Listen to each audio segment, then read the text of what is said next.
Dragi gledalke, spoštovani gledalci, se Bojan Požar, lepo pozdravljeni na spletnem portalu info360.si. V današnji uri resnice z menoj naša stalna komentatorja, Peter Jančič pa Peter Gregorčič, spet dva Petra, tako da upam, da se bomo razumeli med oddajo. Pa to, ne. Tema današnje oddaje pa je prvi dnevi Janeza Janše, referendumi da, kolesarji zaenkrat očitno še ne. Zdaj, Peter, začnem s tabo. No?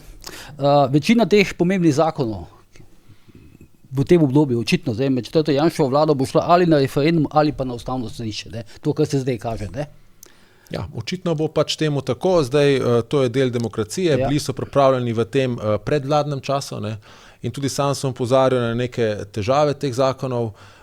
Škoda je, ker so, predvsem govorimo o interventnem zakonu, v katerem po mojem so neke dobre ideje, niso pa dobro dodelane, na kar opozarjajo takrat tudi fiskalni svet, zdaj smo se pogovarjali, da je dal tudi oceno koalicijske pogodbe, ki gre v podobni smeri in ta zadeva je zdaj blokirana. Zdaj pač opozicija deluje proaktivno, kar kaže se na to, da vseeno ni tako razsuta, in nekako je podobno, kot je tudi delovala Janševa opozicija v prejšnji Golobovi vladi. Skratka, zdaj, kar se kolesariata tiče... Sam bi še sostavil pri tem referendumu oziroma ustavni sodišči. Zdaj, recimo, razumem ta omnibus zakon, ampak recimo parlamentarna preiskava. Pa se dejansko... A lahko recimo takšen zakon, kot je recimo vprašanje parlamentarne preiskave, uspe na referendumu, če bo do tega sploh prišlo? No? Jaz mislim, zdaj... Vse lahko uspe na referendumu, spomnimo se zakona o vodah, če ga dovolj dobro narediš populističnega, oni grejo zdaj na politično policijo. In če bodo uspeli to sporočilo modificirati do te mere, se pravi ga v bistvu izkriviti do te mere, da ne bo narobe razumljeno, ampak tudi zakon o vodah je bil izkrivljen, do te mere, da bodo tu ljudje kupili, lahko uspe. Mislim pa, da je ta možnost majhna, zato ker je tudi odsotnost tega, se pravi, ko gledamo zdaj neke proteste in neka zbiranja, vidimo zgolj nekaj ostarelih posameznikov, to je tisto, kar je še ostalo očitno od tega levega jedra aktivističnega, medtem ko teh množic, ki smo bili vajeni med covidom, ni. Po mojem sta razloga dva. Prvič, pri covidu je bilo to edini žur v mestu. Se pravi, v covidu... v covidu so bili ljudje doma zaprti in ljudje smo družbena bitja in če se hodite nekam družiti, to je bil edini žur v mestu. Skratka, tega momenta, da je to edini dogodek, zdaj imaš ti kar hočeš, lahko greš plesati, lahko greš na morje, ljudje grejo lahko kamorkoli, to je prvi tak objektivno okoliščina. Druga je pa ta, tudi v bistvu ta začetek Janševe vlade in celo se pravi, dogajanje po konstituiranju državnega zbora izvolitvi predsednika, do danes je mirno, izrazito mirno, kar kaže po mojem na dvoje. Prvič na to... Mirno je kaj? Se pravi, družbeno dogajanje ni razburljivo. Vse ti neki posamezniki, ki so verjetno tudi za to tudi plačani, da to počnejo, ampak teh posameznikov je 5 do 10. Kaj so to? Keber, Jenul, Hanška sem videl zdaj po dolgem času, pa recimo 5 do 10 ljudi, več jih ni. Se pravi, nekih ljudskih množic pa niso uspeli zmotivirati. Po mojem razloga za to sta dva. Prvi je ta, da je v resnici bil prejšnji mandat Golobove vlade resnično porazen in si ljudje želijo spremembe. In zato dajo priložnost tej vladi, da te spremembe izpelje. Zdaj, kako bo pa to vlada izkoristila, bomo pa še videli. Druga stvar je pa ta, ki dokazuje tudi, mogoče podira eno mitologijo v slovenski politiki, da Janez Janša relativno v ozadju, je tiho in nima svojih standardnih provokacij, ker nekako nakazuje, da vse tisto, kar je bilo proti Janezu Janši, ni bilo samo, bilo je seveda insinuirano, ampak je zgrabilo zato, ker je Janez Janša se v to zanko ujel in jo svojimi dejanji potrjeval. Zdaj je pa v ozadju, deluje pač tako, kot recimo deluje zgleden predsednik vlade, in zaradi tega ljudje niso še motivirani, da grejo na karkoli. In z tega stališča, iz teh obeh razlogov, ne verjamem, da bi lahko referendumi uspeli, je pa do takrat lahko še mnogo stvari se zgodi. Skratka, dajmo počakati, zaenkrat stvari so mirne in ne vidim nekih težav na obzorju, teh nekaj posameznikov pa pač očitno nima motivacijskega potenciala. Izvoli, Peter. Enako vprašanje veljajo zate, ja? Jaz bi se pri vsebini ustavil, ker meni je ta zanimiva, kako široka je manipulacija, ki smo ji priča, pri tej politični policiji, pri preiskovalnih komisijah. Dejansko bo šlo tu za referendum o tem, ali preprečiti, da bi ljudje izvedli, zakaj je 100 3000 evrov Golob nakazal Vesni Vuković? Zakaj je 2 milijona odletelo na Kosovo nekemu veleposlaniku, kar nočejo pojasniti nikakor iz državnega GEN-I-ja?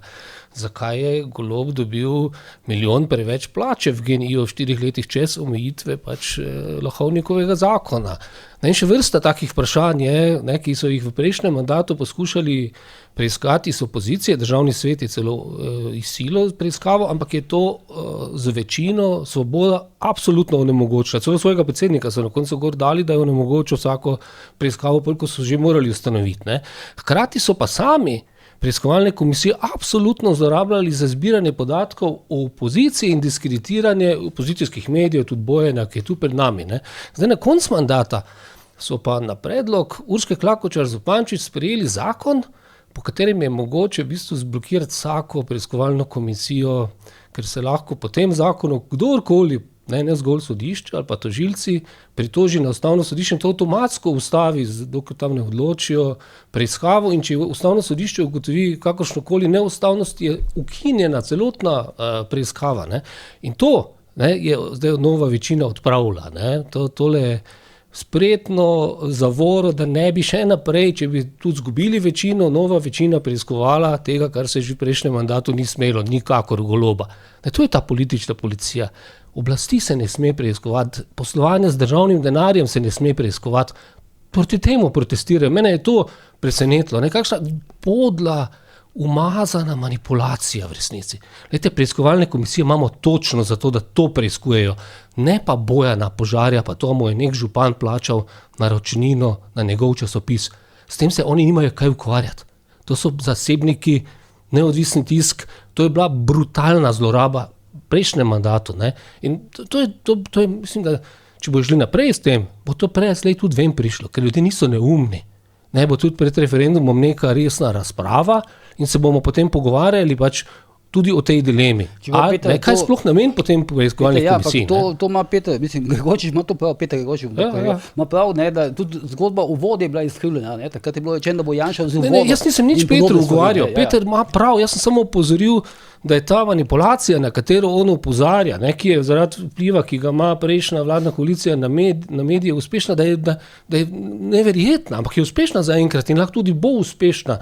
Čeprav jaz mislim, da vendarle referendum je resna stvar, bo veliko odločali in tam bo pa mogoče neka širša razprava in tam se jim pa lahko zalomi, tako da to ni brez tvega. Ampak misliš, te podpise bo možno, bo opozicija uspela zbrati, recimo, za zakon o parlamentarni preiskavi? Mislim, da mora opozicija tu sama premisliti pa ljudje, ali bojo to podpisali, da se jim splača. Zdaj, če bi jaz bil na drugi strani, jaz bi primaknil podpise k temu. Jaz bi pozval ljudi, naj podpišejo, da se pogovorimo o tem, ali se sme preiskovati posle Roberta Goloba, kar se je omogočalo cel prejšnji mandat kot vladarja, kot nekoga, ki je tudi prej upravljal državni denar, ne svojega zasebnega. Čeprav je GEN-I razglašal za nek zasebni biznis, pa nikoli ni bil. Tako da to je dilema. Čeprav zanimive stvari zaokrožajo. Včeraj sem dobil elektronsko sporočilo vodstva tega društva, Združenja novinarjev brez meja v tujini, ki piše, da se v Sloveniji zdaj zbirajo podpisi za to, da ne bi poslanci oziroma parlament dobil možnost, da zahteva od novinarjev, da razkrijejo svoje vire.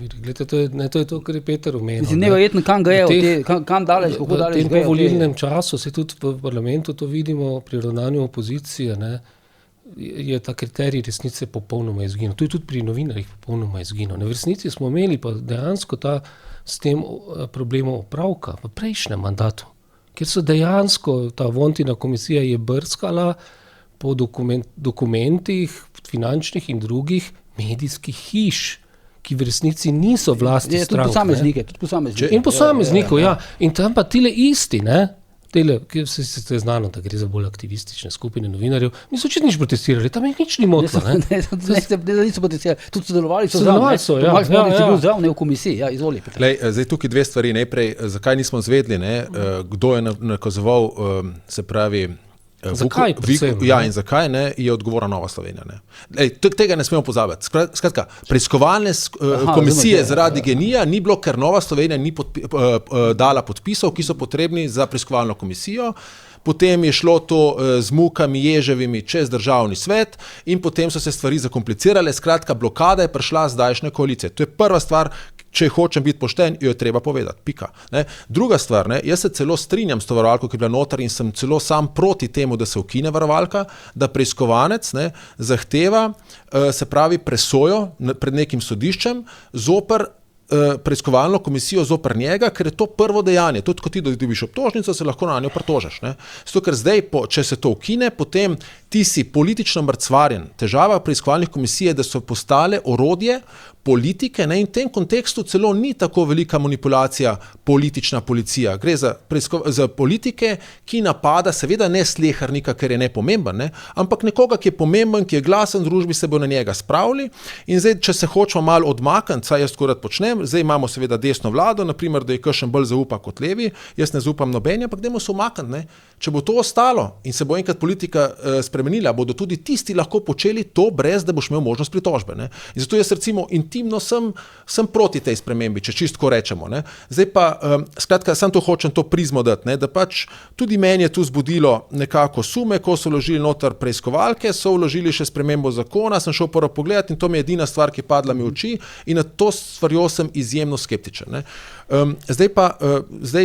Lahko pa greš potem pa zdaj zakaj pa oni rabijo termin politična policija, zato ker preiskovalna komisija ljudem ni blizu, ljudje ne vejo, kaj je preiskovalna komisija. Če govorimo o vodi, gledaj, imaš kozarc vode, veš, kaj je voda. Skratka, tukaj gre bolj za to približen ljudem in z tega stiča tudi mislim, da bodo imeli že veliko težavo zbrati podpise. Bomo videli, ker tam medtem ko pri tistem interventnem zakonu, kjer se gre pa za ene druge zadeve, ki jih ljudje bolj razumejo in se da z tega stališča tudi bolj populistično to predstavljati, seveda populizem vedno izkrivlja. No, tam je pa slogan zakon za bogate, ne? Ja, tam grejo pa na ta tipično slovensko čustvo na zavist, tam ne dvomim v to, da bi jim ratali zbrati podpise, tudi se ne strinjam z nekaterimi, ki pravijo, da je bilo tistih 40,000 podpisov ponarejenih, jaz mislim, da je bilo tista številka lahko ni bila cela prava, ampak absolutno je bila čez zahtevanih 2,500. Tako da tam bolj. Tle pri preiskovalni komisiji pa nekako nek slehernik, vprašanje, če bo motiviran iti na ta referendum in ta referendum bi lahko dobili samo v pogoju, da je zdraven razpisan še nek drugi referendum, ki nagovarja širše množice in da bi to postal referendum proti vladi, se pravi, da bo dovolj pozno, ker vemo pa v Sloveniji, tako jaz sem rekel, da je zemirno, ampak v Sloveniji smo se še vsakega vladarja v enem letu naveličali. Naveličali smo se Cerarja, ki je bil takrat absolutno sprejet, ko je postal predsednik vlade, kot neki pravnik, čist in ne vem kaj. Naveličali smo se tudi Roberta Goloba, naveličali smo se Marjana Šarca, Vsazga in tudi te vlade, tudi če ne bo počela večjih napak, priljubljenost ji bo padla, ker je to pač statistično tako. Jaz bi samo pozoril, po mojem, treba biti previden, ko govorimo o pravnem varstvu. Pravno varstvo seveda mora biti, ampak če gre pri tem pravnem varstvu politika predaleč, potem preiskava onemogočena. Pa dajmo pogledati konkreten primer, ko smo prej omenjali NSI, ki je res imel neko vlogo, v resnici pa ni imel odločilne vloge. Svoboda je imela in Svoboda se je izdelala pozneje, ko je državni svet zahteval, pa celo niso mogli več ustaviti, pa so potem ustavili tako, da so sami prevzeli. Tako da že na tej ravni ni čist obtožba točna, ampak imamo neko drugo primerjavo. Imeli smo med tem preiskavo proti parlamentarnim nadzornikom iz NSI-ja, ki so preverjali, ali Golob mora biti zlorablja oblast, da bi njih nadzoroval, pa predsednika Darsa, ko je tam skušal izvedeti čistko. In potem je država z nadzorom tajnih komunikacij sprožila pravosodne postopke proti 4 glavnim politikom NSI. Pa niso imeli nobene možnosti pritožbe v preiskavi. Nič. Nikamor, na nobeno sodišče, niti obveščeni o tem niso bili. Paste, tu pa je v vsakem primeru, predno se karkoli začne, že možnost, da greš na ustavno sodišče in se vse ustavi. Lejte, to so popolnoma različni standardi za zaščito Goloba v primerjavi standardi, ki veljajo za parlamentarni nadzor. Jaz bi še to upozoril, to zdaj mediji malo povejo. Ti postopki proti poslancem NSI-ja so se ustavili, predvsem pri enem, pri Toninu v Evropskem parlamentu, odkoder so se najpomembnejši predstavniki odzvali z opozorilom, da je nezaslišano, da se skuša zastrašiti z pravosodnimi postopki parlamentarne nadzornike, da ne bi upravljali nadzora, ki je v demokratičnih družbah normalen parlamentarni vlade namreč. No, pri Toninu se niso zaradi tega zastavili, no, samo malo. Treba biti pa tukaj toliko pošten. Pri Toninu so se zastavili zaradi tistega 277. člena zakona o kazenskem postopku, ker Tonin uživa imuniteto in zoper njega pregon ni dovoljen. In če pregon ni dovoljen po drugem odstavku, se pač zadeva zavrže. O tem govorim. Ja, to je to. Ampak noben se ni oglasil. Ni res. Iz Evropskega parlamenta so se predstavniki EPP oglasili, da ne bojo, da je sporno in ne bo dovoljenja za kazenski postopek, da bo zagotovljena imuniteta, ker je treba poslance zaščititi pred maltretiranjem izvršne oblasti vlade, ki je zlorabila policijo za to, da jih zastraši in preganja. In pazi, informacije o tem so pa prišle v javnost, o tem postopku predkazenskem, ko ti praviš, da bi morali imeti neko možnost pritožbe, pred volitvami. Zato, da bi jih diskreditirali. Kot so v Bled Cubu prišle neke informacije iz Sove, ven slučajno preko nekih nevladnikov, pol smo pa še Sovo zraven našli, tudi pred volitvami, da se diskreditira SDS in da doseže Golob malo boljši rezultat. Pri teh stvareh je treba biti zelo previden. In to, da so konc mandata prejšnjega zlorabili oblast, zato da so zaščitili, da tudi prihodnje ne bi mogli preiskovati Goloba, tega ni mogoče dolgoročno braniti. Jaz mislim, da je prav, da se to popravi. Teza tvoja je, da je zdaj ta zadeva, ta zgodba z to parlamentarno preiskavo izključno povezana s tem, da se ščiti pač Goloba. Absolutno se ščiti Goloba in se ščiti... Samo v tem je catch. Jaz mislim, da je v glavnem bil tem catch spremembe zakona, ki je šla dosti dlje od tega, kar je zahtevala Ustavno sodišče in da zdaj gre pač ta koalicija nazaj, da bi vendarle lahko omogočila normalne preiskave. Se te se tudi lahko zlorabljajo. Ampak zdajšnja opozicija pa brani zdaj, oziroma napada ta zakon o preiskavi zaradi tega, da brani Goloba.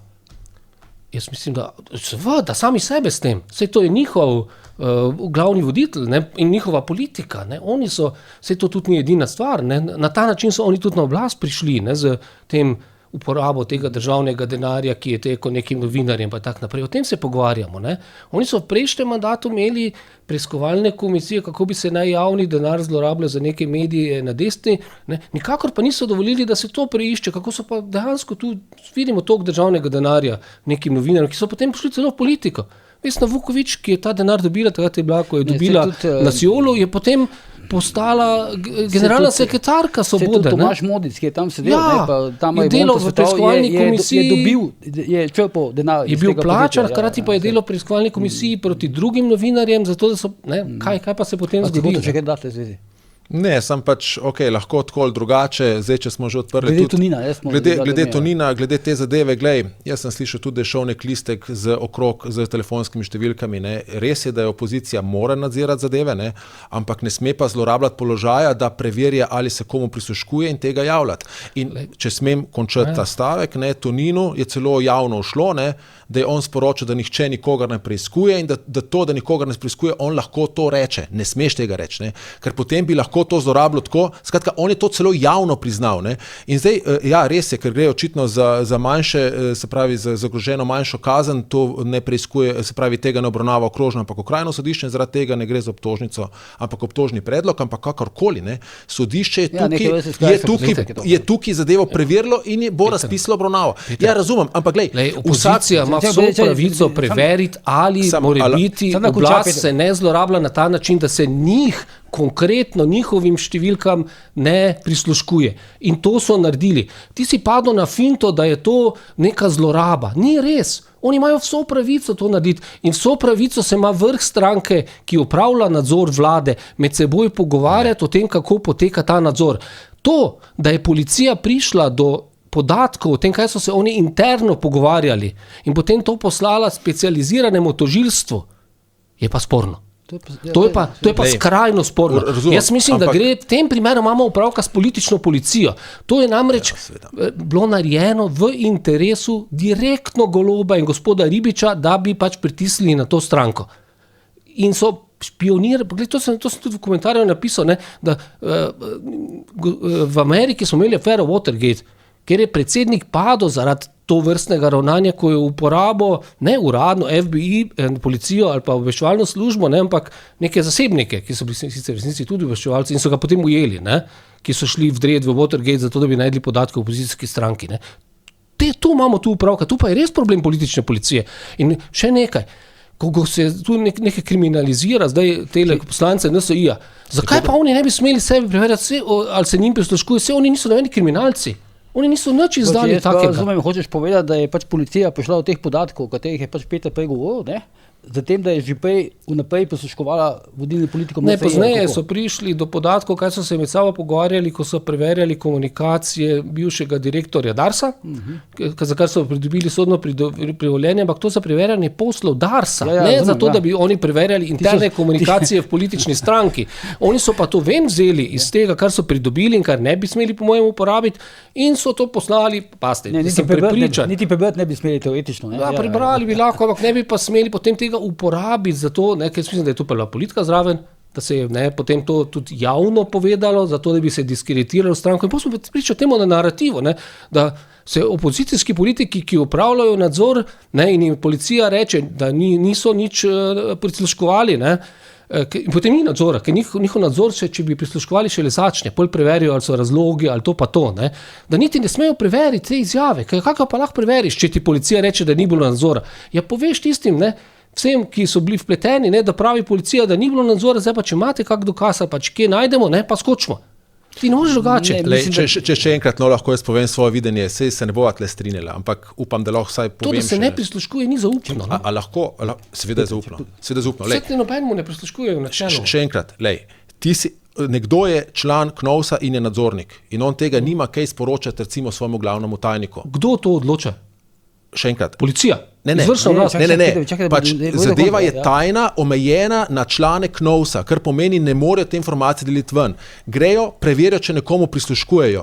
Če ugotovijo, da prisluškujejo neko zakonito, po zakonu lahko to v osebo obvestijo. Sicer pa je ne sme obveščati, ali prisluškuje ali ne. Sicer so tukaj možne zlorabe. To je vse, kar sem rekel. Zdaj, glede tega, kar si ti rekel, da policija zlorablja zadeve, obtožni predlog je bil vložen in o tem bo tu nedovoljen dokaz in bo izločen. Čem je tukaj težava? Zdaj, obtožni predlog je bil celo vložen po tistem, ko se vlada sestavlja, zato je tudi argument, da je bilo to, da bi se preprečilo desno vlado, nesklepčen. Ampak enkrat se pa stvari pač v tej državi mora sprocesirati. Razen, če gremo na to tezo, da ko so naši, katerikoli naši že so levi ali desni pred sodiščem, je to sodišče krivosodje. Če so desni, je to krivosodje, če so pa levi, je pa lenosodje. Ampak jaz na to ne pristanem in jaz pač pravim, še zmeraj imamo pravno državo, in na koncu, kot pravijo, pravnomočno sanira vse napake pravosodja. Kakšen te misli uporabil? Krivosodje, potem si... Pa lenosodje, Ja, ker golob je pa, da so leni, pa da ne, lenosodje, Oni, levi imajo lenosodje, desni imajo krivosodje, je že kar... To bi rekel, jaz delam nadzor obveščevalnih služb, pa te afere, odkar sem novinar, 30 let. In to, kar zdaj slišim, to je kriminaliziranje nadzora. To ni res. Oni niso tam zato, da bi preverjali za posameznike, ali se jim prisluškuje, ali ne. To je podtaknjeno. Oni iščejo, ali je izvršna oblast zlorabila moč, ki jo ima, zato da bi nezakonito prihajala do podatkov in si zagotovila neko prednost na volitvah ali pa sicer s čistkami pri postavljanju državnih podjetij. In to so počeli. Njihova funkcija je, da probajo, da iščejo kršenje izvršne oblasti, ne da bi se ukvarjali z nekimi posamezniki. Saj oni ne vejo, nimajo nič s temi posamezniki, ko gre za kazenske postopke, to ni njihova stvar. Oni, zdaj tukaj smo spadli kar na finto, da lahko policija nadzornikom določa, kako smejo ravnati s podatki. Ni res. Policija nima kaj določati. Sam še to, da pojasnim, potem boš tukaj končal. Ne, sam še tole bi povedal. Jaz sem po poročnih medijih razumel sledeče. Prišli so sa 15 telefonskimi številkami, med njimi tudi njihovih kolegov strankarskih in drugačnih. Samo malo, če smem. Prišli so in so vprašali, ali se tem se prisluškuje. Dobili so odgovor, da se jim ne prisluškuje. In tukaj bi bilo vse v redu do te točke, če tega ne bi javili tem osebam, vam se ne prisluškuje. To je pa po mojem mnenju kršenje zloraba položaja, ker ti lahko njemu samo rečeš, preverili smo, vse je okej. To pravi gospod Ribič in gospod Golob. Tu pravim tudi jaz, tu pač pravim tudi jaz in za tem tudi stojim. In to bom vedno zagovarjal. Kaj, Matej Tonin ni smel povedati Mateju Toninu, da se njemu ne prisluškuje? Ne, Mateju Toninu, Hajdinjaku, potem Vežnaverju. Ne, gre tudi za Tonina. Ne, pač dobro, Matej Tonin ni, mislim, povedati, kaj je schizofren, se to vidi sam, ampak kakor jaz razumem, težava je v tem, da so oni povedali ljudem, ki niso del KNOVS-a, se pravi Hajdinjaku, Zidar Klemenčič so omenjali, Vežnavarja so omenjali, da so tem ljudem, da so Ilcu to javili, Ilc nima kaj tega vedeti, Matej Tonin je pa to videl. In se lahko pogovarja tudi z Vrtovcem in z vsemi člani KNOVS-a, ne more se pa pogovarjati izven. In jaz, čeprav razumem, gre zadeva v tej smeri, da so oni preverili številke in so javili, da se tem številkom ne prisluškuje. To je po mojem mnenju zloraba položaja. Ali je, ali ne, bo pa povedalo sodišče. Ne? Tudi so kar bo zdaj pred sodišče. No, zdaj gre na sodišče. Jernej Vrtovec gre na sodišče, Tonin ne gre, ne? Gre na sodišče Jože Horvat in gre na sodišče Janez Žakelj, ki bo takrat predsednik KNOVS-a. Ampak zdaj pa Vrtovec sem videl, pa je napovedal spremembo kazenske zakonodaje v tem smislu, da bi se preganjali tiste, ki domnevno nekoga po krivici preganjajo. No, to je zdaj pa vidim pa, da je bil takoj poziv novega ministra za pravosodje, Zupančiča, iz vrst demokratov, da pa o tem oni še zaenkrat nič ne vedo, ne? Da bi se nekaj takega pripravljalo. Glej, to je spet politični statement, ne, ustrahovanje z pozicije moči, ne, tukaj kaže na tendenco zlorabe. Koga? Ustrahovanje neodvisnih državnih organov, kot je tožilstvo. Ne.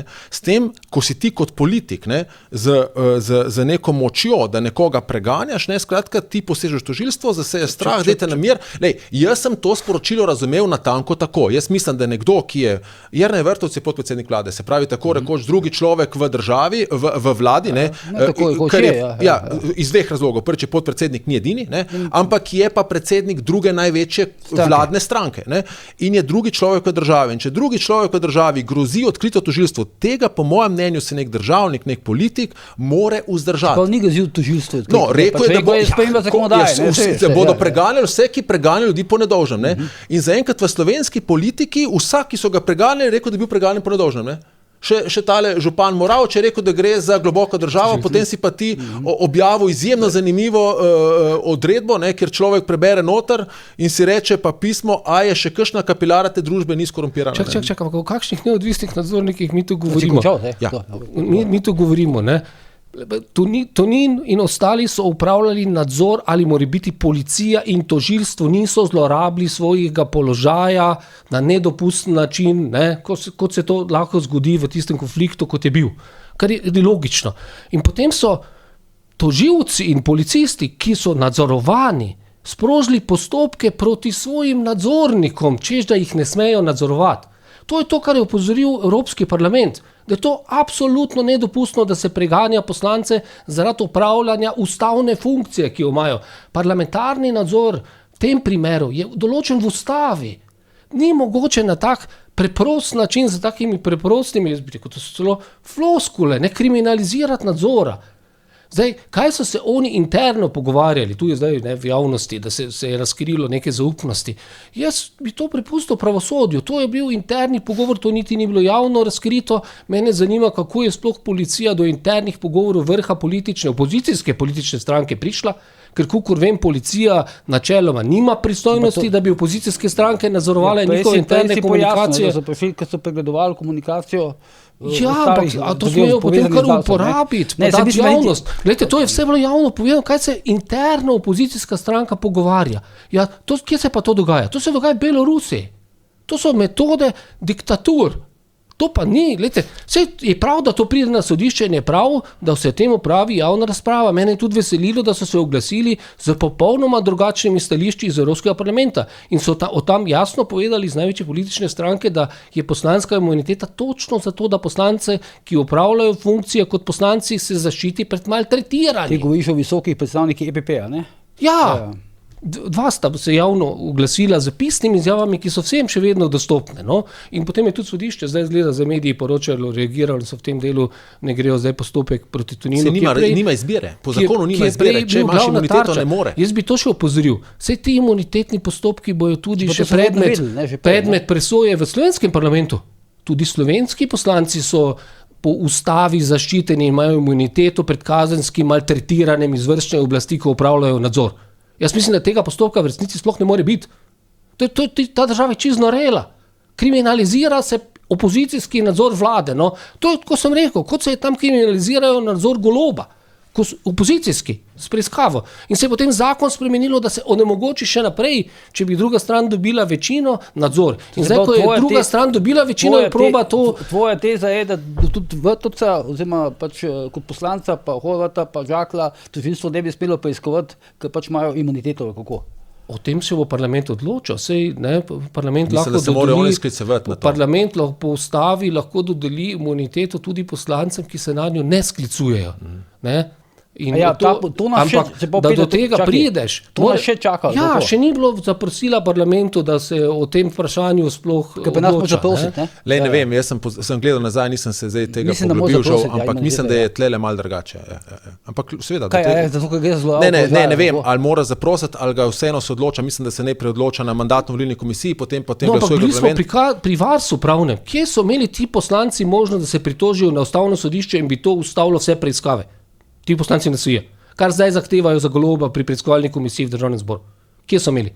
Niso imeli. In je normalno, da niso imeli. Pite, tam je šel drug postopek, je šel za pravosodje. Ne, je postopek, je tu je preiskava, tam je pač policijska preiskava, tu pa poslanska preiskava. To še ni sodba. In ni res, da ti že imaš, ko se preiskava dogaja, možnost do pravnih varstev na ustavnem sodišču po avtomatiki. To je pretirano. V nekih primerih je lahko utemeljeno, recimo, ko gre za neodvisne veje oblasti, kot so sodišča, tožilstvo, to se jaz strinjam. Ampak v nekih primerih, ko pa gre za ministre, vlado, državna podjetja največja, kjer dela nek politik, to pa po mojem ni tehtno. Veš, kaj je sam razlika? Pri parlamentarni preiskavi ti veš, ko si bil v tem zadevi, ti lahko preiščejo vse. Ne? Tukaj v tem postopku pa vseeno sodišče odobri, se pravi, neke prikrite preiskovalne ukrepe, pri parlamentarni preiskavi pa lahko tebe zahtevajo praktično vse. Ne? Skratka, ampak pustimo to. No, jaz pač si želim, da se ta standard pri parlamentarni preiskavi ne znižuje, tudi zaradi tega, ker se parlamentarne preiskave več ne uporabljajo toliko za nadzor kot za politično obračunavanje, ali desnih našistov ali levih našistov, meni je načeloma vseeno, to je šlo nekam, ne, in je tukaj čisto dobro, po mojem, da je neko varstvo, in jaz sem načeloma nisem naklonjen temu, da se ta varovalka odpravi. Ampak to je moje osebno mnenje. Jaz nisem prepričan, da je sodišče v resnici dovolilo, da se sme preveriti interne komunikacije politične stranke in si jih uporabiti v čisto drugi policijski preiskavi, ki nima nobene zveze z tistim, za kar je bil odrejen nadzor. Lej, zato je tam sodišče in bo tem tudi reklo. Tudi v tem primeru, ko govorimo o tem nadzoru nad Hajdinjakom, vse tu ne vidim nobenega kazenskega postopka še zdaj. Kje pa je tu kak postopek proti njemu? Kaj pa je on zagrešil? Zakaj ga pa imamo za kriminalca? Zakaj so ga to razglasili? Ne, jaz ga nisem za kriminalce. Sem sam rekel, da so šle informacije ven nepooblaščeno. To je vse, kar sem jaz rekel. To pravi vladna stran in policija, da je šlo nepooblaščeno. Oni mislijo, da imajo pravico določati nadzornikom, kaj smejo komu povedati. Te pravice nadzorovani nimajo. Policija in tožilstvo nima pravice določati nadzornikom, kaj nadzorniki smejo početi z informacijami, ki jih dobijo. O tem določa zakon. In zakon pravi, da ne smejo povedati ničesar, razen če je šlo za primer kršitve zlorabe pooblastil. To je vse. To trdi policija, ki je nadzorovana v sodnih postopkih, pa to še nikoli ni bilo potrjeno. Jaz se sklicujem na zakon, sem ga šel prebrati, zdaj ga res pred to dajo nisem, ampak v zakonu, po zakonu lahko poveš samo to, če je bila kršitev, sicer pa tega komunicirati ne smeš. Tu nima policija nič s tem, ampak se nima veze. No? Ne, meni se je bo to na pomembni tem. Seveda pomembna tema. To je vodilni politiki, kot si rekel, grejo na sodišče, on je podpredsednik vlade, je minister za infrastrukturo, to je prekleto pomembna tema. Pa poglejmo, za koga gre. Gre za bivšega predsednika stranke, sedanjega predsednika stranke, bivšega vodjo poslanske skupine in sedanjo vodjo poslanske skupine. Gre za 4 najpomembnejše politike. Popolnoma jasno je, da gre za političen pregon. To še v nobeni državi nisem videl, da bi 4 ključne politike stranke, ki so bili po vrhu, so imeli večino v komisiji za nadzor obveščevalnih služb, najprej blizu opoziciji, da bi jih preganjali, ker bi naj izdali skrivnost policije. Ker to je v ozadju. Kaj? Prosim? Ki so jo nadzorovali, O tem, da niso nobenemu prisluškovali, kar je pa še hujše. Strašna skrivnost.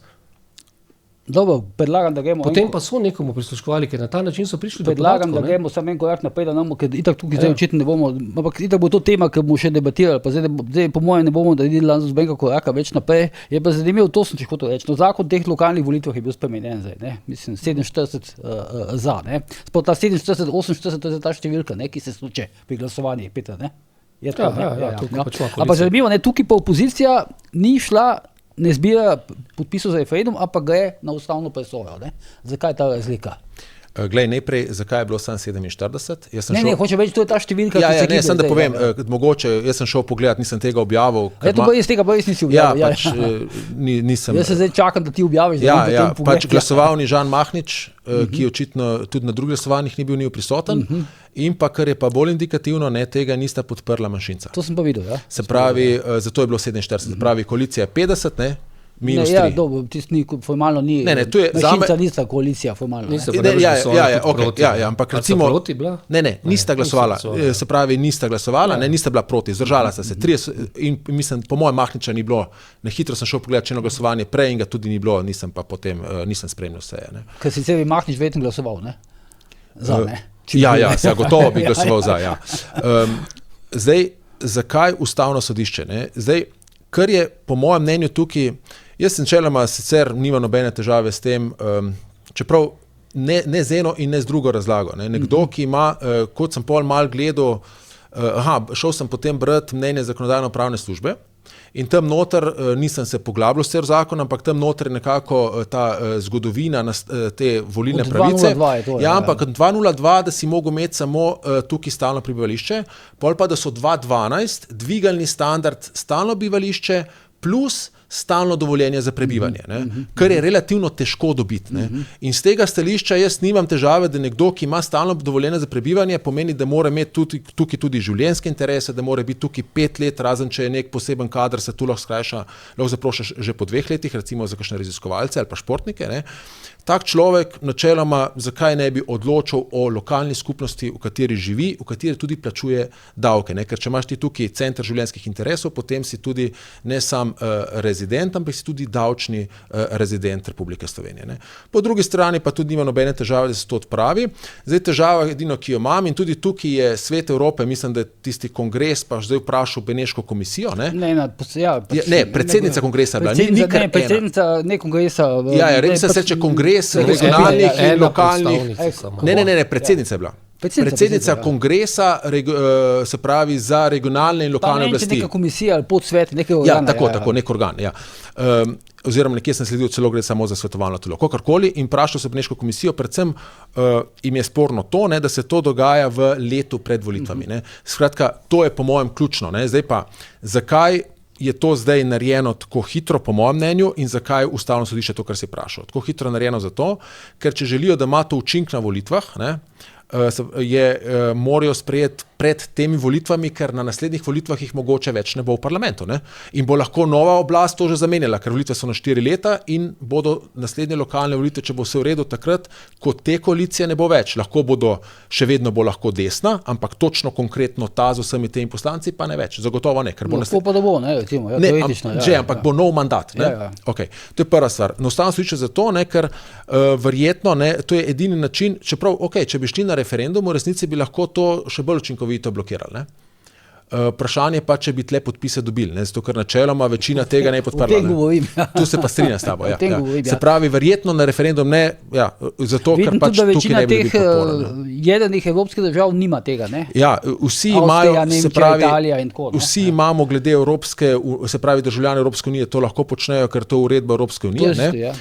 Te tretje države pa se pravim, tukaj jaz ne vidim nobenega spornega. Tudi ta razlago je čisto lepo kupam, ne? Če hočeš ti sodelovati pri upravljanju javnih zadev, se potrudi, pridobi slovensko državljanstvo in to počni. Skratka, tukaj neke resne težave ne vidim. Ne. Je pa malo verjetno tudi populistično. Včeraj sem potem gledal 2 soočeni na komercialni in na javni televiziji in tam je pač poglajen, poslanec SDS-a, odkrito pač povedal, da tu je njihova zaveza predvolilna obljuba in to obljubo so pač uresničili. In mislim, da gre tukaj malo za to bolj, kot da bi to res vplivalo na rezultat, čeprav volivcev je 10% volivcev in ampak v Ljubljani 22,000 ljudi ima to volilno pravico in 10%. Zorana Jankovića lahko to precej strese. Ja, zdaj, ampak če o predpostavki, da zatrdimo, da vsi ti podpirajo Zorana Jankovića, kar pač je mal pogumna predpostavka. Strinjam s tem, da v letu pred volitvami ni pametno najbolj spreminjati volilne zakonodaje, ampak tega očitka ne morajo izrekati leve stranke, ker so same naredile. In to večkrat. In to ne zgolj pri lokalni samoupravi, v tem zakonu konkretnem, ampak so to skušali celo pri državnozborskih volitvah narediti. Dosti večjo spremembo. Ni jim uspelo, ker je bila NSI proti, da se v volilnem letu spreminja glavni zakon, da bi naredili tele velikansko spremembo v resnici, ki bi jo po ustavi morali že davno. No. Sicer pa tukaj gre za igro levo-desno, za dodatne volivce, ki si jih pač je s tem v urbanih središčih levica pridobila in z temi majhnimi zakoni se, gledajte, pred volitvami malo goljufa. Mi smo bili temu priča pred na nedavnih poslanskih volitvah, kjer smo imeli ta nezakonita predčasna volišča v Stožicah, češ da ni mogoče najti volišč okoli, ne, kar je privilegiralo levico, ker so bolj v Ljubljani njihovi volivci, ne, ti desni volivci so mogli iti pa zelo daleč do predčasnega volišča in že zdaj na teh lokalnih volitvah, ne, se bo ta blef, kako ti ni bilo mogoče, razblinilo. Jaz sem prepričan, da za Domžal tokrat ne bojo hodili v Stožice voliti. To ti misliš, da se zlorablja ta seveda se zlorablja. Na lokalnih volitvah. Kaj? Na lokalnih volitvah se zlorablja ta zgodba. Ja, seveda je na lokalnih volitvah. To pomeni, o teh avtobusih in podobno. Ne, avtobusi to ne vem, ampak tile volivci pomenijo praviloma neko prednost za leve stranke v urbanih središčih. To je bolj ali manj znano. In seveda so zato bili oni velikodušni pri tem in so tudi sprejeli neko rešitev, ki je neobičajno široka. Bi pa jaz bi vendarle tu malo bolj, kako bi rekel, pozoren, bi opozoril, da vsi ljudje, ki imajo stalno prebivališče pri nas iz sosednjih držav, ne, iz Hrvaške, iz Madžarske, Italije, bojo ohranili vse pravice. Ja, to je EU. Gre zgolj zdaj za vprašanje tistih, ki prihajajo predvsem iz Bosne, tudi za vprašanje Bosne in Hercegovine, Srbije in pa Kosova. Ne, pa tudi Rusije, pa Ukrajine. V zadnjem letu je na 4. in 5. mestu iz teh držav so ti, ki so pridobili to možnost. No. In gledajte, tile možnost, jaz mislim, da pravilno možnost, da pridobijo volilno pravico, ne zgolj na lokalnih volitvah, ampak vse posod pač imajo, s tem, da pridobijo državljanstvo. In tudi naša država ni skopa. Državljanstva ni nemogoče v Sloveniji pridobiti in številni ljudje iz držav bivše Jugoslavije so pri nas pridobili državljanstvo in veliko prispevajo in imajo vse pravice na vseh volitvah in to je prav. Je pa ne, no, vem, poznam primer Nadje Bičkove, ki ga je poskušala dobiti, pa ga za božjo voljo ni dobila. Nekateri košarkaši pa to pa recimo ga dobijo takoj.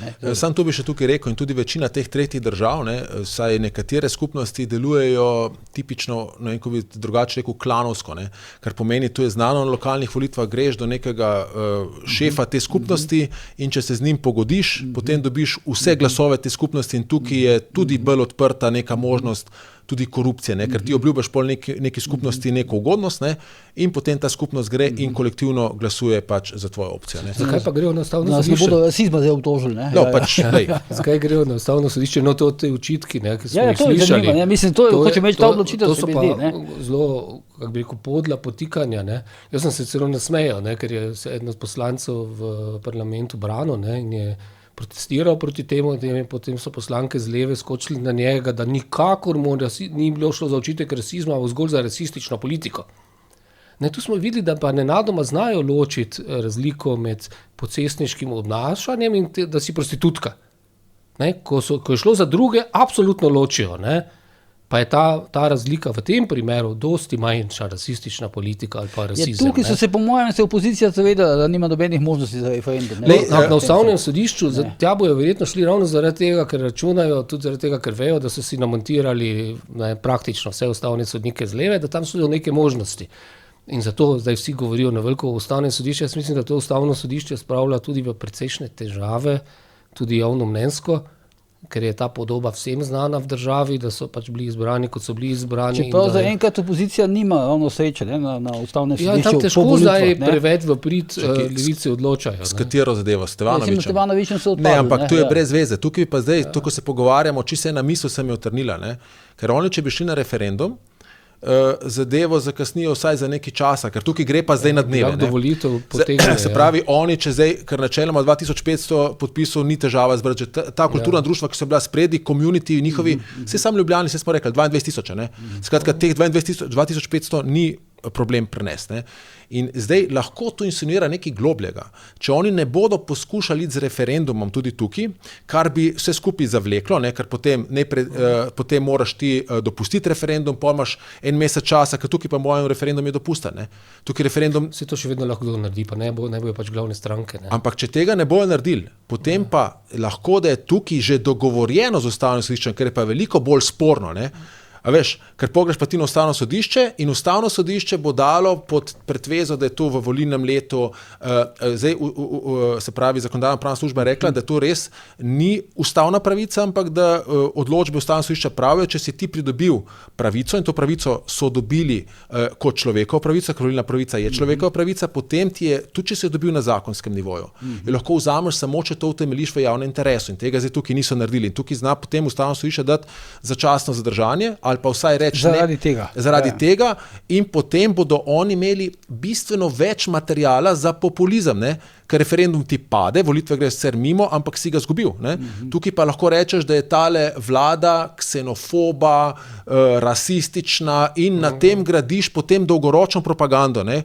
Ker tudi se potem pridemo še do tistega sporazuma, ne? Zdaj smo videli recimo Gibanje Svoboda je šla v vlado v senci in vse take stvari so potem bombončki, če jih ob dobrem PR-u lahko obrneš v populizem, na katerem gradi svojo politiko za naslednje volitve. Ne? Ja, smo morali počakati, no, ker procedure niso končane, hipotetično je možno tudi še veto državnega sveta najprej, ne, teh podpise dejansko lahko vloži kdorkoli, se hitro zberejo, prvih 2500 tudi ni treba, da so overjeni sploh, ne, tako da lahko, da bojo to tudi še naredili, možno je pa tudi ustavni spor, ta pa je mogoče le, ko se vse druge procedure končajo in je zakon že objavljen. Se zaradi tega bomo videli, ne, če oni se pravi, če imajo oni interes, ne, operirati za ustavnim sodiščem, potem podpisov ne smejo vložiti, ne. Zato, ker potem, se pravi, na ustavno sodišče greš lahko takrat, kadar je zakonodajni postopek končan. Končan je pa, ko je končan zakonodajni postopek v širšem smislu, kjer sodi tudi referendum. Skratka, zaradi tega, tudi ko je interventni zakon predmet referendumskega odločanja, vsa zakonodaja, ki bi naslavljala te zakone, ki jih ureja ta omnibus zakon, čaka v državnem zboru, ne more biti sprejeta, ker je ta zakon še v proceduri. In z tega stališča je bila škandalozna tudi odločitev župana Jankovića, ne, ki je umaknil odlok sredi zakonodajnega postopka, ko je bil izven njegovih rok, ne, to, ker bomo zdaj imeli referendum 15. julija. Ne. Ker gre isto, ne, se pravi, tisti odlok je še del zakonodajnega postopka, nad katerim mestni svet nima več oblasti, ne. To je širši zakonodajni postopek, ki najprej mora zadeva biti izpeljana do konca, potem lahko ti zadeve umikaš. Ne? In to je bilo iz tega stališča isto izrazito sporno. Ne? V državnem zboru si tega k sreči ne privoščijo, ker to je bila resnično zloraba oblasti. Ne? Zdaj, okoli tega partnerstva za razvoj, ne? To se zdaj v bistvu se je končalo tako, kot smo vsi vedeli, da se bo končalo. Ne? Janša je to ponudil, Levica je zavrnila takoj, Svoboda malo kasneje, Resnica naj bi danes odločala, ne? Pa zelo verjetno, da bodo šli v neki formi zraven, ali pa tudi ne. Socialni demokrati bodo pa tudi najverjetneje to zavrnili. Ne? No, to je dobro spomniti na to zgodovinsko dimenzijo. Ne, hoče več, to smo glavni vsi vedeli, da se bo približno tako zgodilo. Ne? Niti ne, jaz bi še vedno bil previden pri SD. Ne? Oni imajo neko zgodovinsko izkušnjo iz tega časa. Prve Janševe vlade, ko so imeli predsednika, ki je bil moder, takrat pameten, Borut Pahor, ne? In ki je sprejel to ponudbo, ne? Ker v resnici je to, kako se pripravljajo zakoni pa politike že na vladi pomembno, ker ima vlada ključno vlogo kot glavni predlagatelj, ki strokovno preveri pa zagotovi socialni dialog pa ostalo, ne? In sodelovanje v tem postopku že takrat dejansko ti da neko dodatno moč in težo, sploh če nimaš neke obveznosti. In Pahor je to bil toliko pogum, da je to takrat sprejel, sodeloval pri tem, sistem tudi mu je uspelo povečati moč. In je pozneje iz majhne stranke, on je bil stopil v spopad bistveno za LDS-om, ne, prevzel oblast, dobil večino na volitvah. Tu mora zdaj premisliti, kako bo padla na igro Svobode, ne, ki je zdaj položaj podoben. Ne vem, če bo šel njihov premislek v tej smeri. No, položaj je podoben. Imamo tudi tole hegemona, ne, Svobodo, ne, ki skuša delati vlado v senci, se nič pogovarjati, vse majhne stranke pod sebe spravi, tudi Levico pa SD. Levica je to gladko sprejela, da sodijo pod Svobodo, medtem ko SD ima neke pomisleke, ne, niso čisto prepričani, da bi oni radi bili potigralec, ki bo žrtvovan na koncu za višje interese, zato da bi Svoboda več glasov dobila. Ne. Tako da tu je še dilema. Bomo videli, kako se bo razpletlo. Je pa to odvisno od ambicije stranke. No. Če imajo oni biti ambicijo tudi zdaj še velika stranka, kar so postali v času Pahorja, potem mogoče ni neumno razmisliti malo širše.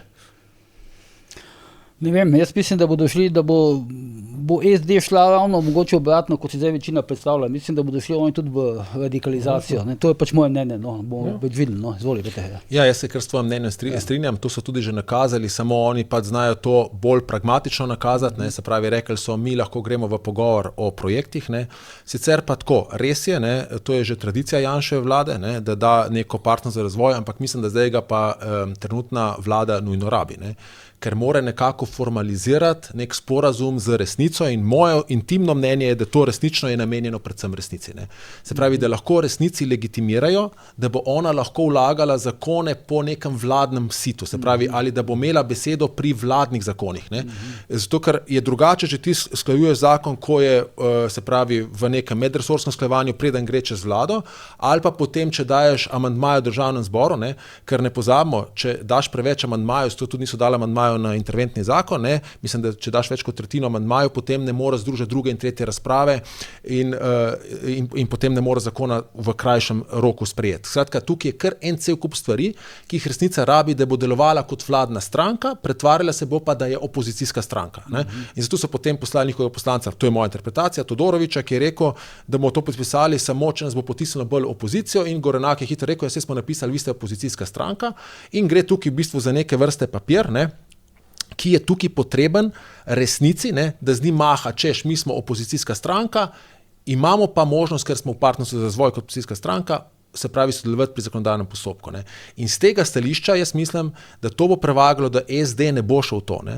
Če zdaj ne bi bil razlog to, bi mogoče celo še razmislili o tem, ker pol bi bilo to smiselno sodelovanje, če pa zdaj oni šli v to, bi samo dodatno legitimirali resnico kot opozicijsko stranko in tega seveda politično ne bo naredili, ker to politično neumno. Če bi opozicija v taki situaciji, ko rabi koalicija koalicijski sporazum, ki mu pravi opozicijski sporazum, da bi šel noter in jim dal samo legitimacijo, da se res opozicija, tega jaz nikoli ne bi naredil in mislim, da nobena opozicijska stranka, prava opozicijska stranka, ki nima funkcije, ne, pač tega ne bo naredila. Da ponestavimo, se pravi, SD po tvoje ne bo podpisala tega partnerstva, zaradi tega, da ne bi kaj legitimirala resnice. Tudi zaradi tega, ne, verjetno tudi zato, ker bi imeli težave s članstvom, če je del članstva. To so pač, Janši, ne? Seveda, ne, to je bil samo Pahor takrat dovolj močan, ne, ampak zdaj je še ta dodaten element, da bi bila tu še dodatna krinka, ne, ker prav pa je, da se razmerje v državnem zboru izčistijo. Kdo je koalicija, kdo vlada, ne, se pravi vlada v smislu, da lahko tudi izsiljuje, ne, da reče, če, ne, se pravi, kdo je dogovor, ki zagotavlja večino in kdo je tista opozicija, ki drugega, ne, razen besede, ne, nima, ne, ima besedo, ima referendume, ima proteste in ima to je praktično vse. Interpelacije. Po tvoje je zdaj ta situacija razčiščena v parlamentu ali ni? Oziroma, potem, če recimo, resnica prestopi k partnerstvu ali pa ne prestopi, bo kaj bolj razčiščena, če zdaj ni? Mislim, razčiščeno, oni bodo še vedno govorili, da so opozicija, ker to mora govoriti zaradi svojih voljivcev in ker verjetno na tem gradijo strategijo, se pravi, krepitve pozicije resnice. Ne. Oni so očitno ocenili, da lahko preživijo in se krepijo zgolj kot v opoziciji, želeli so si pa pač mesto predsednika državnega zbora in tako naprej, želeli so se te funkcije, vse te so dobili in zdaj pač bodo to, se pravi, to izčiščeno ne bo, ne, če misliš v retoriki. Ne. Ampak seveda pač rabijo pa nek sporazum, ne, da imajo predvsem, niti ne, ker to se lahko dogovoriš tudi v ozadju, ne, sporazum je po mojem pomemben predvsem ta, da če bo resnica hotela iti pred vlado se usklajevati, se pravi, preden bo vlada vložila zakon, če bi počela brez sporazuma, bi opozicija očitala, glej, sej vi se usklajujete z koalicijo. Ne. Zdaj bodo pa rekli, ne, mi smo opozicijska stranka, sej bi vi tudi lahko to počeli, pa niste želeli. Ne. Skratka, gre za neko besedno, sicer pa jaz pozdravljam, se pravi, spodbude k povezovanju, bi pa izpostavil nekaj drugega, ne, kjer pa je nujno povezovanje in tukaj pa po mojem Gibanje Svoboda potegnila dobro potezo, ne, je pa volilna zakonodaja. In tukaj oni so zdaj vložili kar zakon noter, že mislim, da so predlog zakona o spremembah volitev v državni zbor. Ne. Kot že pred volitvami. Ja, in so tudi dali v obrazložitev, da je to tudi stališče, dali so noter stališča Nove Slovenije, demokratov, magnetograme so dali noter, ne. Sicer, če zdaj to posluša, priteplja se mi ena neljuba napaka, ne. On v zažitvi pravijo, da se pravi, spreminjajo volilni sistem tako, da bi odločal preferenčni glas, podobno kot imamo to na evropskih volitvah, in da bi ohranili regionalno zastopanost poslancev, predlagajo, da se naredi, se pravi, več volilnih enot. Ne? In potem dajo še, ker tu je ustavni zakon, spremeni ustavo, potem pa dajo še kot začasni režim še predlog spremembe, dokler se ne popravi, se pravi ustavo, v bistvu ne zakon o volitvah v državni zbor, predlagajo še začasni režim volitev v državni zbor in pravijo, da sta nekje po njihovem mnenju dve opciji najboljši. Ena je, da imamo 15 volilnih okrajev s 6 poslanci, kar je 90, druga pa 18 s 5. Ne? In noter dajo predlog 15 s 5, skratka vzamejo eno in drugo, in če greš pogledati tisti njihov člen, ne da 90, jih da 75. Ne? Skratka, tam se mi je pritepla napaka noterno. Zdaj, dober strokoven predlog, ko gre za tako pomembno vprašanje, ne, kot je volilni sistem, lahko najbolj pripravi vlada. Tam je Svoboda ravno kar zavrnila sodelovanje v tem partnerstvu, da bi se v tem postopku na vladi že kaj prej pogovarjali, oni hočejo mimo vlade se dogovarjati o predlogu, ki so ga v prejšnjem mandatu oni sami v vladi pripravili, ne da bi to možnost dali predvsem SDS kot največji opozicijski stranki, tako da jaz sem tu malo skeptičen. Bi pa opozoril, da ko gre pa za to razmerje opozicija, koalicija, pa ni nič novega to, kar vidimo danes. Mi smo podoben položaj, ko smo imeli stranko, ki ni bila v vladi, pa je podpirala vlado, in je vlada na ta način delovala, imeli. To je bila Levica v času vlade Marjana Šarca, ne? In danes položaj malo celo podobno, no? Gre v obeh primerih za relativno radikalni stranki, ki si ne želita najbolj iti v vlado, ker bi ima to radikalnosti škodilo. Nisem imel predsednika državnega zbora. Pa tudi vladi čist ne ugaja, ne, ti so zdaj dejansko dobili predsednika, ampak tu bi opozoril, Levica je takrat imela poseben sporazum in to ni bil tak sporazum o sodelovanju v nekih teh predpostopkih, da se jih seznani brez vsakih obveznosti, ampak je bil sporazum z obveznostmi. No, kako se morajo odbivati, kdaj, kako, kdo odloča, kje se spori razrešujejo. Ne? Nič od tega ni v tem predlogu sporazuma, ki ga je Janša ponudil vsem opozicijskim strankam. Tiste je čist druga raven. Tako da tu jaz ne bi teh stvari, mislim, da ne gre za isto raven. Pa zdaj sem ne zanikam tega, da resnica je del te večine v državnem zboru. Gotovo je. Saj vsi vidimo, da tako glasuje. Je pa res, da pa nima svojih predstavnikov vladi. Ne med ministri, ne med državnimi sekretarji, kot tudi Levica ni imela, imajo pa predsednika državnega zbora. To je pa res. In podobno kot Levica tudi nimajo nadzornikov, ne, kot opozicijska stranka. So se odrekli, kar mislim, da je kar korektno. Sam dve stvari. No. Prva, ne, če so imeli sporazum, ne, to je bistveno meni boljše, ker je transparentno. Ne. Jaz težavo imam politiki takrat, kadar so bili pogovori sklenjeni pod mizo, ne, in nad mizo se pretvarjamo, da jih ni. Ne. Jaz tu pozdravljam, se pravi, Levica je rekla, mi podpira to vlado, imeli so sporazum, vsi smo ta sporazum spoznali. Ne?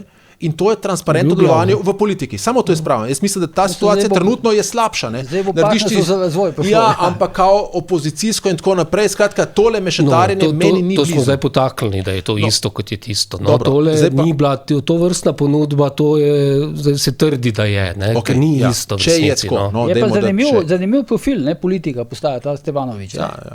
Zanimiv. Počakamo zdaj. Koliko časa moramo še počakati? Bomo videli, no, ampak. Zdaj gre v Beograd, ne? In to za 3 dni, to je kar dolg obisk, ne? Ne gre sam, z njim grejo tudi predstavniki največjih poslanskih skupin, gre za normalen obisk. Ja, okej, ampak je to zanimiv obisk, pa 3 dni. Bolj zanimiv bo, če se bo zgodil v Moskvi, ta bo pa res priteglo, ne? On ima težavo, ker ima pač poslance tako, ki ima, zdaj ta Mijić, to je res nevzdržna situacija. Ne? In to, kar je zdaj on poskuša tukaj s tem populizmom, bomo videli, kako daleč bo šel, ker na populizmu na tem nivoju se lahko jameš na limance. Ne? Skratka, ta zadeva zdaj s tem poslancem je nevzdržna in bomo videli, ali mu bo uspelo jo zadržati do oktobra. Ne? Namreč ideja je samo ta, on če odstopi, potem v njegovi volilni enoti, ne vem katera njegova volilna enota, se glasuje po enokrožnem večinskem sistemu. Ne? Spravi, vse stranke lahko kandidirajo in zmaga tisti, ki dobi največ glasov. To sta lahko samo Gibanje Svoboda ali pa SDS. Ne? Kar se pa sam što bi rekel, kar se pa tiče volilne zakonodaje, ne? Je pa zadeva jasna. Ne? SDS-u ne ustreza sprememba z preferenčnim glasom, zaradi tega, ker s tem kontrolirajo, ne? Lahko nagrajuje nekoga, da bo prišel v državni zbor ali ne, ker točno poznajo svoje volilne okraje, dajo te v neizvoljiv volilni okraj, volivci nimajo nikakršnega vpliva na to v trenutku trenutnem sistemu, ne, kdo bo prišel v državni zbor. O tem je napisal izjemno dobro ločeno mnenje ustavni sodnik Klemen Jaklič, ne, ki je rekel, ne da nime vpliva, ne, celo če hočeš se za stranko, imaš kandidata v drugem volilnem okraju, s tem glasuješ proti svojemu kandidatu. Ne. Skratka, in oni temu nasprotujejo zaradi strankarske discipline in zdaj ne, so že napovedali njihovi poslanci, da kaj tu vlagajo, sej Nova Slovenija je pod njimi in brez Nove Slovenije pa te spremembe ni. Ne. Skratka, če SDS disciplinira NSI, se sprememba volilne zakonodaje ne more zgoditi, zato ker imata SDS plus Nova Slovenija več kot 30 glasov, 30 glasov je pa potrebno, da blokiraš ustavne spremembe. Ta primer Mijić kaže tudi napako v volilnem sistemu. Ne? V normalnih državah se za takšne težave kandidatov zve v času volilne kampanje. To je bilo vse znano že takrat. Ne, pri nas se pa ni nič zvedlo, ker imamo volilni sistem, da so ti kandidati ljudem iz njih veliko število znanih 2 tedna pred volitvami in komaj imena prebereš, kaj šele, da bi se preverilo. Ne. In zanimivo je to, da ni prišlo ven niti potem, ko je bil že izvoljen za poslanca. In ni prišlo ven niti potem, ko se je resnica pogovarjala z Golobom, da bi šla v njegovo vlado.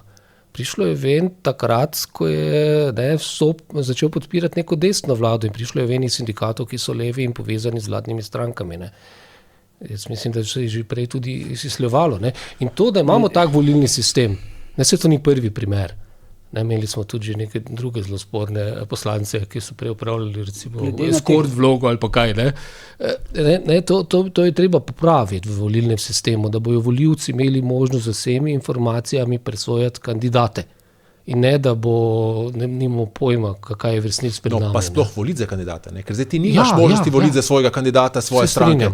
Ti lahko voliš za unega kandidata, ki ti ga stranka da v tvoj volilni okraj. Pika, je pa še drug problem, ki pa je, ko gre za podjetnike. Ne? Zdaj lahko je tu, ko govorimo o teh, ki pridejo za poslance iz državnih služb ali pa iz bogatih državnih podjetij, ki z davkoplačevalskim denarjem se super imajo. Ne?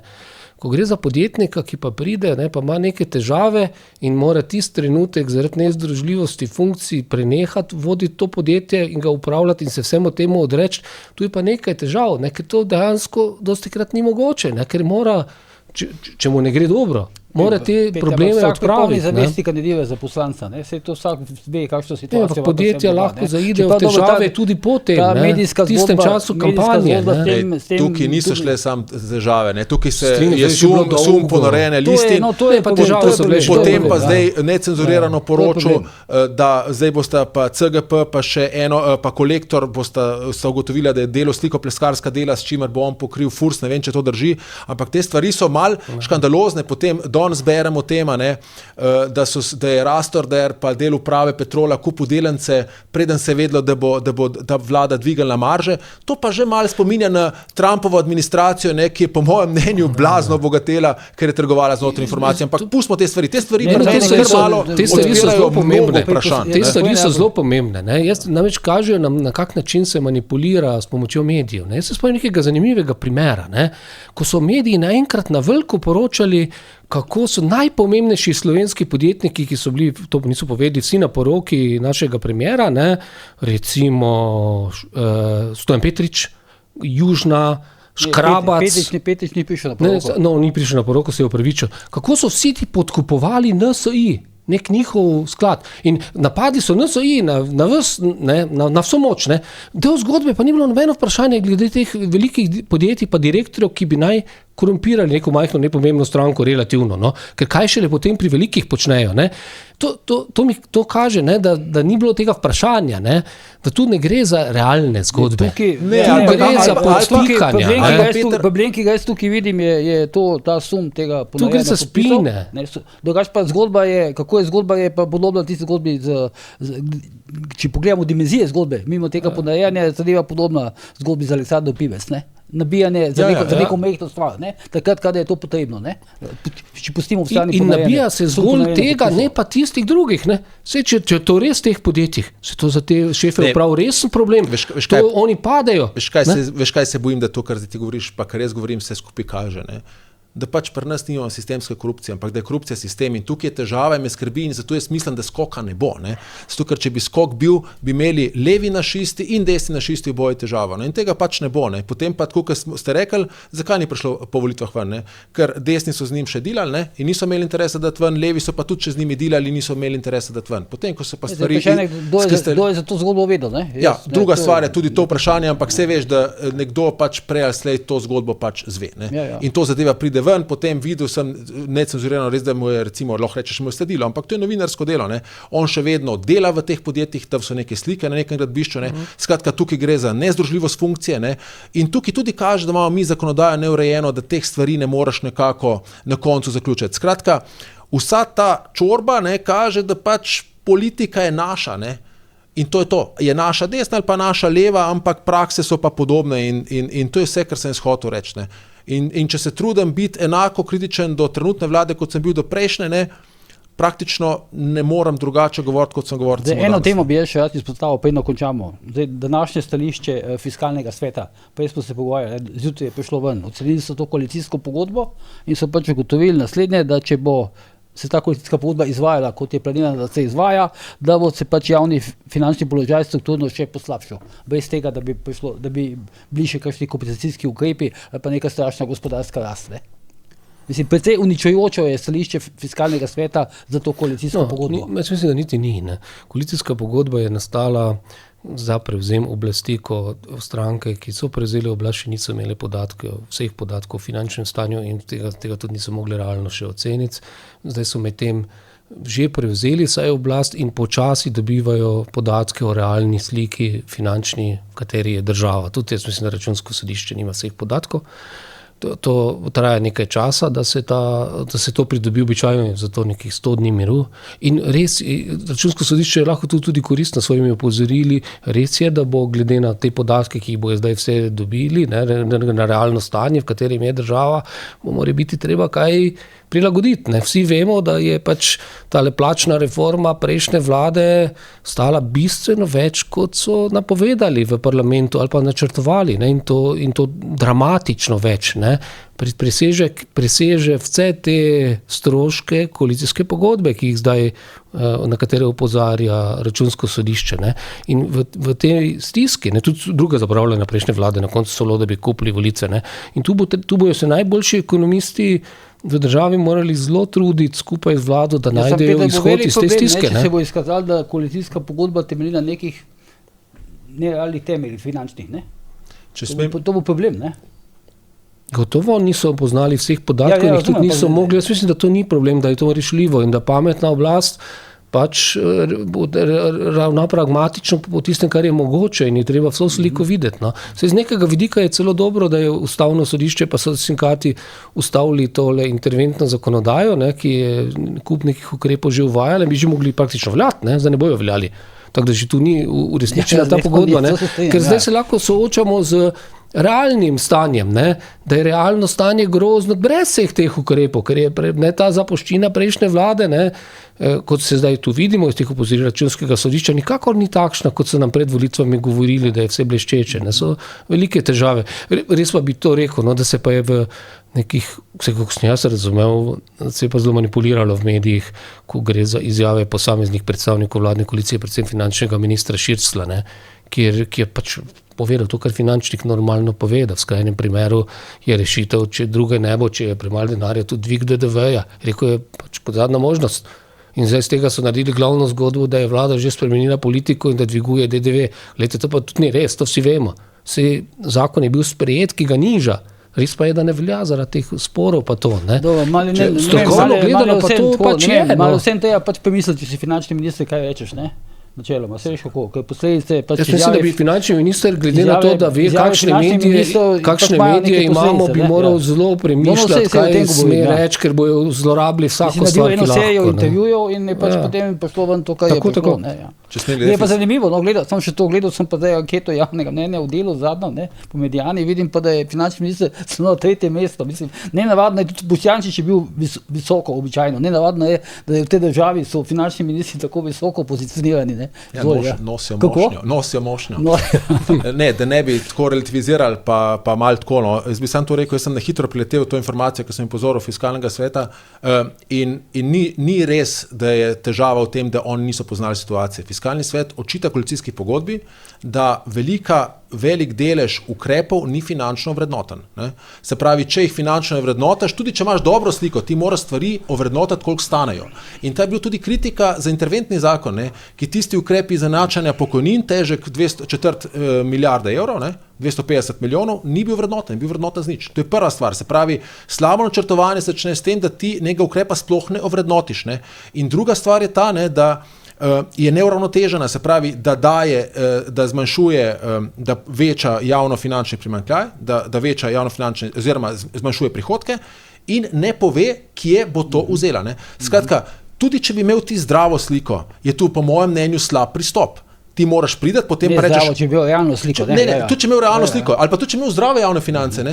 Ti če nekaj vzameš, moraš nekaj dati, ali pa obratno. Ne? In če tega narediš, potem pa lahko prilagajaš te ukrepe, pa rečeš, ampak če ti nisi niti finančno vrednoto, si nekaj podpisal, se za čemu zavezo in to izpeljuješ, ne? Potem imaš pač na koncu težavo, ne? Pol nekaj probaš in na koncu nekaj rata. Ne? Mi smo imeli nedavno opravka s tem, da je vlada, ki ima ves inštrumentarij, da lahko dobro opravi svoje delo za razliko od opozicijskih strank, ne? Izpeljala neko plačno reformo z ocenami, ki so se izkazali za popolnoma napačne. Ja, in to je argument, da lahko dela tudi druga vlada enako, da moramo hvaliti. Ne, razlagam to, da tukaj zdaj se pogovarjamo o neki koalicijski pogodbi, ne še o vladnih ukrepih, ki bojo pripravljeni, ker seveda, ko bojo pa pripravljeni, ko bo ta politika realna, ne, in ko bo šla kot ukrepi v parlament, pa tam bojo morali biti ta vrednotenja narediti in jaz upam, da jih bojo naredili bolje, kot jih je dosedanja vlada delala. Pričakovati pa, da bo opozicija že vnaprej pravilno, finančno, že v koalicijski pogodbi ovrednotila vse ukrepe, ki jih napoveduje, je pa preveč. No? Enostavno to ni izvedljivo, ne morejo tega narediti, ker nimajo podatkov. To bi lahko vladne stranke naredile. Ne? V predvolitvami, v nekih predvolilnih programih že recimo. Ne? Opozicija ima tu pač dosti večje zadrege in kot sem pa razlagal, prav problem je tam, če vlada, ko predlaga ukrepe v skladu s koalicijsko pogodbo, potem ne upošteva te realije. Če jaz pa razumem opis ali kritiko Fiskalnega sveta, je problem v tem, da je koalicijska pogodba ne glede na stanje, ki je, ne, namenjena predvsem temu, da jemlje. Ja. In da pač ne skrbi za uravnoteženost proračuna. Ti veš, da boš imel ukrep, ki bo zmanjšal priliv v javno blagajno, in ne poveš, kje boš to nadomestil. Ker jaz razumem, ne bilo težave, če bi rekli, mi bomo recimo razbremenili delo, ne, bomo pa tudi znižali število javnih uslužbencev, bomo zmanjšali plače javnim uslužbencem, ne, bomo dvignili DDV, ne, ampak tega ne rečejo. Tega pa ne reče zato, ker je to nepriljubljeno. Ampak veš, in minister, ki je po mojem misku, jaz vem, zakaj on omenil DDV, ne, ker DDV je najboljši ukrep, ker dobiš z njim tudi takoj denar v proračun. Se pravi, takoj jutri začne pritekati, nobenega zamikanja, se pravi, likvidnosti omogoč višji DDV, ne? Ker pač trošiš, koliko trošiš. Ne? Pogovarjamo se o nekih težkih odločitvah, ki jih mora oblast dobro premisliti in ne sme kar javno govoriti, da bo odpuščala ljudi, zniževala plače ali kaj takega. Če je to nujno, zaradi finančnih razlogov ali pa razvoja države ali pa zato, da se gotovi dodatni denar za obrambo, ker smo v nekih časih, je pač treba res dobro pogledati situacijo in ukrepe na podlagi tega potem narediti. Ne pa vnaprej govoriti, ne, to pa to bomo naredili. Jaz bi tu vendarle bil za to, no, da smo malo bolj tolerantni in da se počaka. Je pa ustrezno, da Računsko sodišče opozarja na Fiskalni svet. Fiskalni svet, da opozarja na to skrbnost, ki je za oblast nujna, ampak vse isto so opozarjali tudi pri prejšnji vladi, zelo podobni očitki so bili, oziroma tam je bilo celo to, da načrtovane porabe sploh niso sposobni izvesti in je potem niso. Ne. To je prav, da to povejo, ampak je tu treba z neko mero kritičnosti tudi gledati, kaj pa je mogoče. No. In ne pričakovati od vlade nekih napovedi, ki bi bile lahko škodljive. No. Oni morajo pametno politiko peljati, ko bojo pač gotovi. Nekaj že moramo pričakovati, ne, kaj je rekel. Mislim, kaj ne rečem, jaz pač od vsake politike pričakujem isto. Ko je prišla informacija Fiskalnega sveta, v prejšnji vladi sem bil vedno kritičen in edino pošteno, da sem kritičen tudi zdaj, ne, ker sicer pač bi padel na tisto igro, da ti so naši, oni so pa vaši. Da je že prišlo do sestanka, ne, med predsednikom Fiskalnega sveta, Kračunom pa Janšo pa Šircljem, ne. Tudi neki podatki so pomembni, ki šele prihajajo. Ne. Za letos je bila predvidena še relativno visoka gospodarska rast, te napovedi se zdaj že znižujejo, kot so se vsa leta dramatično zniževali. Vse to zelo vpliva, ne, na to, koliko imaš manevrskega prostora za karkoli. Če smem tudi tukaj sam še eno stvar, tudi slišal sem, ne, da se je že pokazalo na ministrstvih, da so bile podpisane neke pogodbe za 2 leti naprej brez kritja. In zdaj, ampak tukaj pa osebno od vlade pričakujem, ne samo, da bo to šla sanirati, ampak da bo tukaj tudi sprožila neke ustrezne kazenske pregone. Ne. Ker če nek minister... Za katerega ministra pa gre? Na splošno sem slišal, zdaj več podrobnih informacij, ne morem tega, ampak skratka, da so se stvari že, se pravi, vnaprej za 2 leti podpisovale pogodbe, ne, ki niso imele finančnega kritja in to bo zelo otežilo, se pravi, neko vladanje in sprejemanje nekih novih ukrepov, ampak če to nekdo naredi, je treba razmisliti najmanj o tem, o kaznivem dejanju nevestnega dela. Koliko jaz slišim, je bilo pri teh primopredajah povsem jasno, da se mi da ta oblast, ki je zdaj pač mogla predati oblast, ne, prejšnja koalicija ni slučajno računala na to, da bo zgubila, da bo šla z oblasti. Ne. Tako približno so izgledale te primopredaje. Ampak zdaj je pa pač, zdaj je čas, da se tudi to sankcionira, ne, razen, ne, če se ne bo sankcioniramo, to razumel tako, ne, da tudi ta oblast računa, da bo počela enako in potem si bo s tem kupila naprej odpustek, da bo lahko potem rekel, tako kot ti rečeš, ne, če so oni delali, bomo še mi in tako naprej. Jaz bi bil bolj previden, ker imam nekaj izkušnje, jaz mislim, da jih tudi Bojan ima, ne. Ni tako preprosto, da je glavna stvar tole za kazenski pregoni, ne.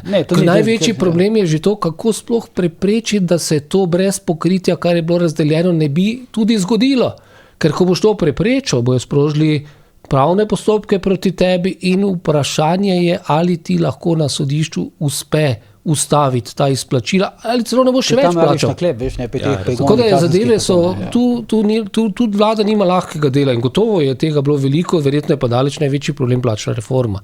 Ne, tu se pogovarjamo tudi o nekih sotah, ki so zelo velikanske, kot tudi govoriš na te pogodbe, medtem ko pri plačni reformi to gre pa za daleč največji strošek proračuna sploh. Ne. Največ denarja v državi gre za plače. Pač, ne. V vseh podsistemih. So tukaj noter, ki se še niso začele graditi. Ne samo tu govorimo o milijardah, ne o desetinah milijonov, govorimo o plačah. Peter, najlepše hvala za vajne komentarje, imamo počas končati, to je bila današnja ura resnice, vidimo se znova ta petek, takrat pa ne pozabite, ker je bojanje tudi požar.